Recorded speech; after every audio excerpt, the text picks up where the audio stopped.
J'aimerais ça qu'on parle de ton premier livre. Ouais. OK? Parce que ton premier livre s'appelle Travailleur. Tu as fait presque le tour du monde. Tu as fait beaucoup, beaucoup de pays. Puis toi, ce qui t'intéressait, c'était le travail. Ouais. Puis, tu as fait combien de photos? J'ai dû en faire pour vrai, comme j'ai dû prendre un bon 1000 travailleurs en tout. OK. J'ai descendu à 300. 300 travailleurs dans le livre Travailleur que je trouve exceptionnel. Ça, pour moi, c'est le genre de truc dont c'est rare que je suis jaloux dans la vie. C'est une jalousie saine. Je suis comme, wow, moi, j'aurais fait ça. J'aurais vraiment aimé ça, faire un projet de ce genre-là, mais toi, tu l'as fait. Tu l'as mené à bien. Je t'ai présenté à Antoine des éditions Cardinal, puis il a fait comme, let's go. C'est à cause de toi. Non, c'est à cause de toi. C'est à cause de nous. On va se battre. T'as plus de reach que moi. Pas à boire en deux, c'est à cause de moi. Puis, Travers, on va mettre des images d'ailleurs du livre là, sur la vidéo pour les gens qui regardent le podcast. Raconte-moi un peu d'où ça part, comment ça s'est passé. Ça part de juste être intéressé. En fait, je marchais beaucoup quand je voyageais. J'aimais pas trop aller dans les musées. Je visitais pas des attraits. Pour moi, c'était juste le thrill de marcher pendant 20-30 km par jour, avoir mal partout, mais c'est pas grave. Tu sais, juste vraiment essayer de trouver tous les petits quartiers un peu sombres, un peu comme semi-dangereux, tu sais, aller dans le fin fond des villes. Puis juste en marchant tellement, naturellement, je prenais en photo les travailleurs.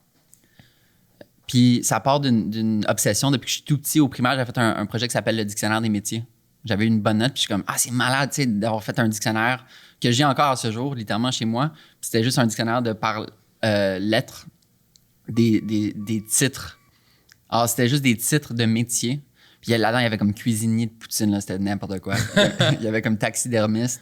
Fait que j'ai tout le temps été obsédé par les emplois du monde, comment les gens occupent leur emploi avant même. Puis c'est fou, ça, considérant que, tu sais, j'étais pas encore un adulte à penser à ce que j'allais faire, mais vraiment, tout petit, j'adorais demander à mes amis au primaire comme « qu'est-ce que tes parents font? » Puis je me souviens, il y avait un gars qui m'avait dit « ma mère travaille dans une usine de sirop de maïs. » Je suis comme « les sirops de maïs existent? » Ouais. Je savais pas si c'était un thing. Je pensais qu'il y avait juste du sirop d'érable qui existait, tu sais. Je savais même pas c'est quoi du sirop même simple. Pas du sirop contre la toux. Ouais, c'est ça. J'étais comme sirop d'érable ou rien, tu sais. Fait que c'était une obsession depuis vraiment longtemps. Puis imagine ça s'est transformé en un intérêt sincère, une curiosité de photographier les travailleurs dans la rue, partout, dans tous les pays que je suis allé. Mm-hmm. Puis là, à un moment donné, j'ai réalisé, j'ai beaucoup de travailleurs que je pourrais monter une série. Fait que là, j'ai monté une série. On avait été prendre le café au Café Parvis, justement. Ouais. Puis je t'avais montré quelques images. Puis là, je suis comme, où est-ce que je devrais pitcher ça? Puis t'as dit juste, fais ton propre site. Fait que j'ai acheté littéralement thestudyofworkingmen.com, le domaine. Puis j'avais mis toutes les photos là-dessus. Puis c'était comme une grosse série comme, à ce moment-là, c'était peut-être... Ça existe encore? Non, j'ai arrêté de payer pour le renouvellement vu que ça a pris le nom de travailleur. Ouais. Puis, en gros, à ce moment-là, je voyais ça comme une belle série. Puis là, ça donne que j'ai parlé à Antoine de chez Cardinal. C'est devenu une idée de livre. En fait, j'avais appliqué au prix Luxe d'Infopresse, les 100 meilleures images du Québec, en 2018, je crois. Puis j'avais gagné 4 des 100 meilleures images du Québec avec 4 des images dans ce livre-là. Wow! Je sais pas pourquoi, j'ai eu un déclic après la cérémonie de remise des prix que je suis allé voir Antoine, je suis comme, voici le projet. Il est comme, 200%. Je prends tout le temps qu'il faut pour finir le livre. Puis là, j'avais déjà comme un bon 60-75 images, mais je voulais amener ça à 100 ou même 150. Je me suis dit, c'est quoi les pays qui seraient vraiment intéressants à photographier des travailleurs en termes de situation socio-économico-politique? Alors, j'ai pensé à la Chine, le Bangladesh, l'Inde, la Corée du Nord et Cuba. Puis là, j'ai fini le livre dans ces pays-là en 2019. Puis après, ça prend comme 1 an à préparer le livre.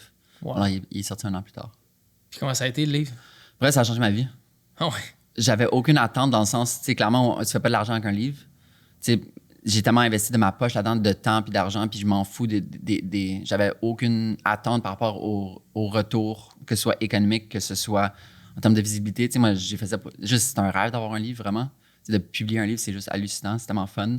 Alors, j'avais zéro attente, mais pourquoi ce livre a changé ma vie? Tu sais, ça m'a tellement ouvert de portes. Ça m'a rendu fier, ça a rendu ma mère fière, évidemment. Ça, c'est tout, man. Ça compte pour tout, là. C'est ça, c'est elle qui m'a vraiment légué la passion. Puis Mademoiselle-ci, justement, j'ai pris beaucoup de photos de Marie-Chantal Perron cette semaine pour la série Bracelet Rouge, pour la saison 2. Puis à la fin d'une des journées, cette semaine, je suis allé la voir, puis je suis comme, vrai, Marie-Chantal, je tiens à dire merci d'avoir fait Mademoiselle-C, le premier qui est la bibliothécaire. Ça m'a tellement comme donné le goût d'aimer les livres, tu sais, puis un peu comme clandestin de se créer une bibliothèque dans l'ombre, puis... Fait que Marie-Chantal Perron avec ma mère, qui s'appelle aussi Chantal, ils m'ont donné la passion pour les livres. T'sais, ma mère m'a amené aux Chapters dans le West Island quasiment tous les vendredis quand j'étais petit, qui est Indigo. Ouais. C'était tellement fun. Puis là, de sortir ça, puis là, j'ai tellement eu de contrats que maintenant, je suis comme rendu un... J'avais pas dit que c'était ça l'impact d'un livre aussi, mais tu deviens un peu spécialiste de cette niche-là. Alors, je suis devenu un peu spécialiste des travailleurs. Puis, tu sais, les travailleurs, il y a tellement d'entreprises qui veulent photographier leurs propres travailleurs ou, tu sais, des campagnes. Alors, pour le fonds FTQ, pour Sebo, pour tellement d'autres entreprises. Maintenant, dans 2 semaines, je vais photographier le REM, les travailleurs du REM qui est en train de se construire. T'as le temps, man. Ils sont là pour un estime. C'est ça. Alors... C'est une blague politique. T'avais-tu compris la blague politique? Parce qu'il avait dit, ça va être prête, puis là, c'est pas prête, ça va prendre plus de temps.